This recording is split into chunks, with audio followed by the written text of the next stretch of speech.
C'est la grande édition du journal sur la Voix Sainte TV. Voici les titres de l'actualité.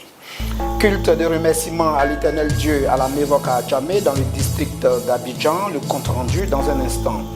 Miracle au Kyrgyzstan, une Bible retrouvée intacte dans un incendie d'une église. Après la collision avec un navire chinois, le pétrolier iranien toujours en flammes. Merci de nous rejoindre pour ce cadre de l'information sur la Voix Sainte TV. Commençons tout de suite par la mission évangélique La Voix de Christ Mévoc qui a organisé un culte de remerciement à l'Éternel Dieu. C'était à Adjamé dans le district d'Abidjan. Frindi Soudé pour le compte rendu.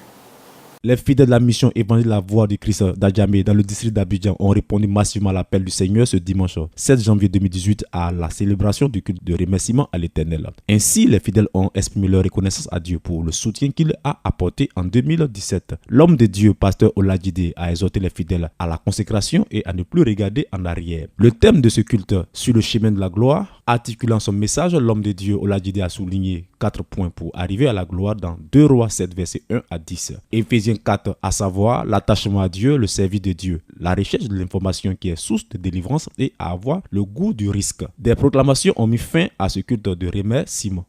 Le ministre ivoirien du Tourisme, Siandou Fofana, a procédé le lundi 8 janvier 2018 au lancement de la 8e édition du Salon international du tourisme CITA 2018, prévu du 27 au 1er mai 2018 à Abidjan. Estelle Trayo.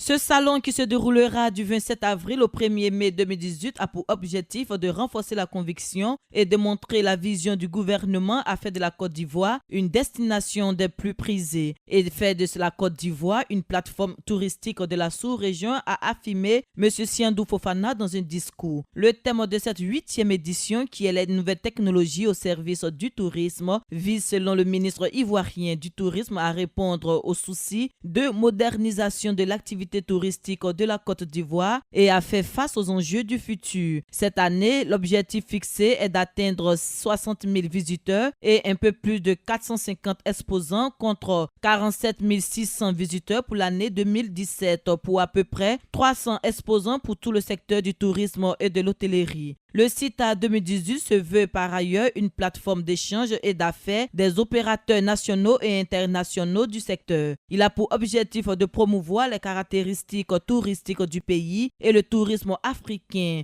Une vingtaine de pays africains sont attendus à cette édition.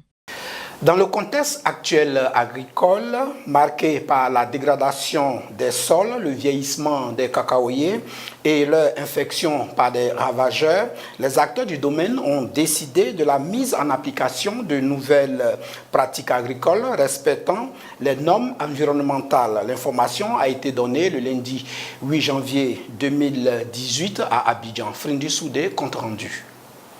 Cette nouvelle stratégie vise non seulement à pérenniser la production du cacao, mais aussi à préserver la forêt. Selon des études de la Banque mondiale, en effet, 2,3 millions d'hectares de forêts ont disparu entre 1988 et 2017 en Afrique de l'Ouest à cause de la culture du cacao, provoquant une dégradation des forêts, des pénuries d'eau et des mauvaises récoltes. Face à ce constat, la Côte d'Ivoire et le Ghana ont lancé un cadre d'action dans le souci d'accélérer les investissements pour la production cacaoyère durable. Aussi, la Banque mondiale, en collaboration avec la Fondation du cacao et Climate Focus, a publié un nouveau rapport pour aider ces pays et entreprises à mettre en œuvre des cadres d'action au niveau des productions de cacao, intitulé « Le cacao et la forêt doux en Côte d'Ivoire au Ghana ». Aligner les parties prenantes pour soutenir les petits exploitateurs dans le cacao sans déforestation. Ce rapport met en évidence 8 mesures prioritaires que les acteurs publics et privés peuvent prendre afin d'orienter les pratiques agricoles vers une gestion plus durable dans la production du cacao en Afrique de l'Ouest et ainsi mettre fin à la déforestation.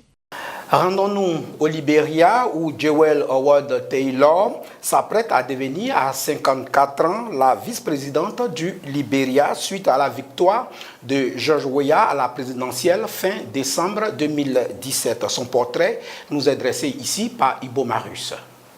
Mariée en 1997 au président Charles Taylor, elle première dame du Libéria. Elle occupe alors plusieurs postes officiels au sein du gouvernement libérien, notamment celui de vice-gouverneur de la Banque nationale du Libéria, précurseur de l'actuelle Banque centrale du Libéria, de présidente de la Banque coopérative de développement agricole et de souscripteur du financement hypothécaire de la First Union National Bank. Elle s'investit également sur des sujets d'éducation, sanitaire et sociaux. En 2005, Jewel Howard Taylor est élue au Sénat du Libéria dans le comté de Bong en tant que membre du Parti national patriotique NPP. Elle est la présidente du comité sénatorial de la santé et du bien-être social sur le genre, les femmes et les enfants. Titulaire d'un diplôme d'études supérieures dans le domaine de la banque et de 2 baccalauréats universitaires en banque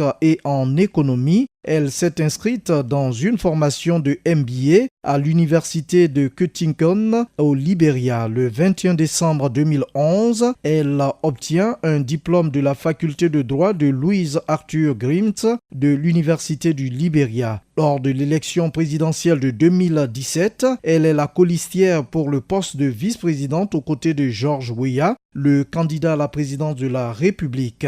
Weah se qualifie pour le second tour de la présidentielle avec 40% des voix, en arrivant en tête des 11 provinces sur 15 face à Joseph Boakai, le vice-président sortant. Pour le second tour du 26 décembre 2017, il profite du ralliement du sénateur Prince Johnson avec 8,2% et du parti de Charles Bruskin. Au total, 4 candidats éliminés au premier tour appellent leurs partisans à le soutenir. Il est élu avec 61,5% des voix contre 38% pour l'ancien vice-président Joseph Boakai. Elle doit prêter serment le 22 janvier 2018.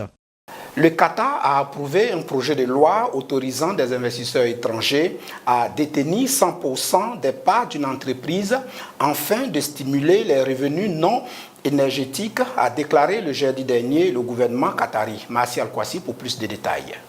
Les investisseurs étrangers pourront posséder des compagnies dans presque tous les secteurs de l'économie, mais ils ne seront pas autorisés à acheter des biens immobiliers ou des franchises.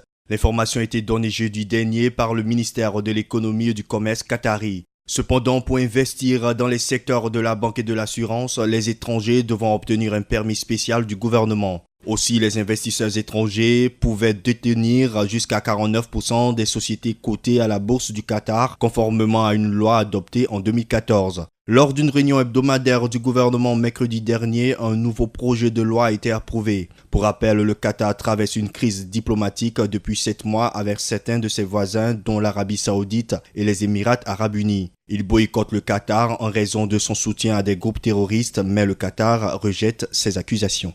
Le président français est en tournée en Chine jusqu'au mercredi. Au menu de cette rencontre, le commerce, le changement climatique et la diplomatie sont les sujets qu'aborderont Emmanuel Macron et son homologue chinois. Traiter d'égal à égal avec le chinois Xi Jinping, c'est le défi qui se pose à Emmanuel Macron en visite dans le pays jusqu'à mercredi.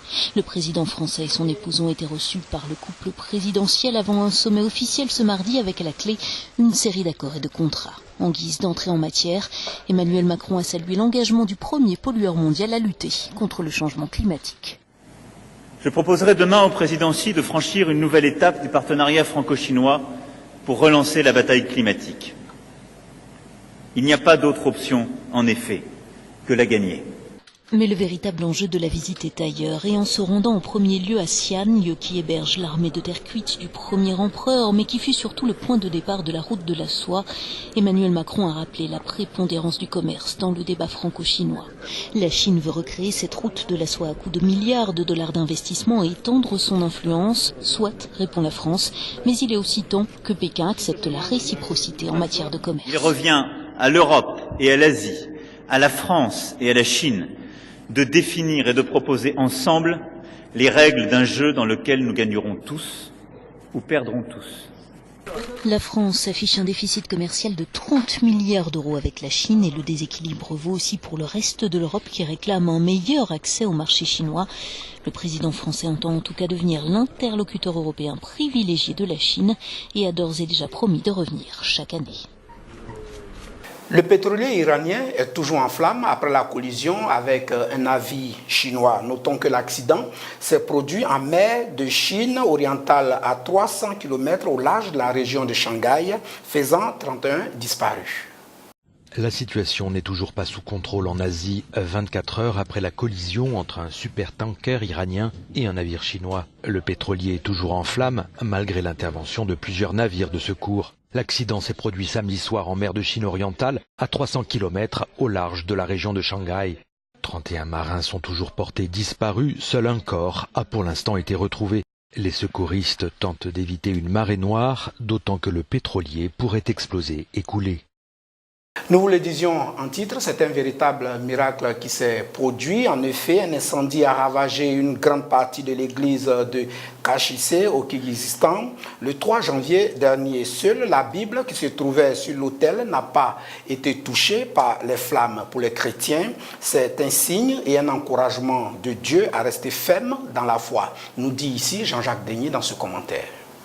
L'incendie a causé d'importants dégâts, mais alors que le feu se propageait à l'intérieur, embrasant tout sur son passage, les bancs et le tissu de l'autel, les flammes se sont éteintes juste avant d'atteindre la Bible qui était restée ouverte, a rapporté Religieuse International. L'église évangélique chrétienne baptiste a été active dans l'organisation d'événements de sensibilisation qui, selon les observateurs, pourraient avoir provoqué l'attaque. Les églises du Kirghizistan ont été confrontées à une opposition et à une hostilité croissante, mais c'est la première fois que les choses vont aussi loin. Des images de l'attaque ont été distribuées à d'autres églises de la région et présentées à leur service. Les membres de l'église ont déjà commencé à la réparer et ont déclaré qu'ils resteront et ne se laisseront pas dissuader. La police continue à enquêter.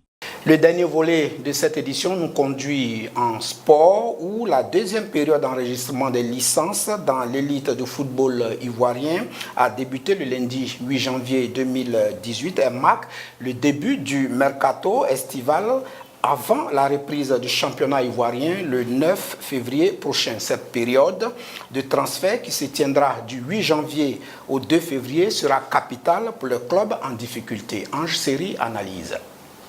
4 grands clubs ivoiriens devront se ressourcer pour essayer de sauver leur peau en Ligue 1. Il s'agit de l'Africa Sport, la SOA, Tanda, le COE en difficulté en cette mi-saison. Le directeur sportif du club vert et rouge, Aimé Tchétché, a affirmé être sur la piste de plusieurs joueurs venus de l'étranger comme sur le plan local. Ces venus visent à donner un nouveau visage à la maison vert et rouge. De son côté, l'AS Tanda, 13e du championnat national ivoirien, est la seule équipe à n'avoir gagné aucune rencontre en 13 matchs. Malambake, elle profitera de cette période pour étoffer l'effectif dans les secteurs défaillants, notamment l'attaque, en vue de rafler le maximum 2 points. Ce mercato intervient au moment où les clubs viennent de percevoir la deuxième partie de leurs droits de télévision qui s'élève à 35 millions de francs CFA. Le ministre ivoirien des Sports, François Albert Amicha, est sorti de son silence. Il s'est prononcé sur la crise que se livrent le Comité national olympique et la Fédération ivoirienne de taekwondo. C'était lors de la cérémonie des vœux du Nouvel An qui s'est tenue le lundi 8 janvier 2018 à la salle de conférence du Parc des Sports de Trècheville. Jean-Jacques Denis. Lors de la cérémonie des vœux du Nouvel An, tenue le lundi 8 janvier au Parc des Sports d'Abidjan-Trècheville, le ministre François Albert Amicha s'est prononcé sur la crise que traverse la Fédération ivoirienne de taekwondo, évitant de solliciter le ministère pour les règlements de conflits. C'est par ces termes que le ministre s'est prononcé sur le litige qui oppose la Fédération ivoirienne de taekwondo au Comité national olympique. Il a avoué que les fédérations internationales sont les seules à régler ce type de conflit. Pour rappel, après l'Assemblée générale du 8 avril 2017 qui a vu la victoire à 93% de Bamba Cheikh Daniel, le Comité national olympique dirigé par le général Lassana Palanfo a invalidé le 3e mandat du président de la Fédération ivoirienne de taekwondo. En dehors de ces faits, il a aussi fait le bilan de la saison sportive de l'année 2017. En 2017, la moisson des médailles des athlètes ivoiriens au plan mondial s'établit à 56. 19 en or, 18 en argent et 19 en bronze. Il a ainsi salué ses collaborateurs et les différentes fédérations sportives pour le travail abattu. Des doléances formulées par les fédérations sportives par le biais du président de leur conférence, Somoro Mamadou, seront examinées et débattues au sein des rencontres du cadre permanent de concertation. Voilà, c'est ici que s'arrête cette grande édition de l'information sur La Voix Sainte TV. Merci de nous avoir suivis et bonne suite de programmes sur nos antennes. Shalom.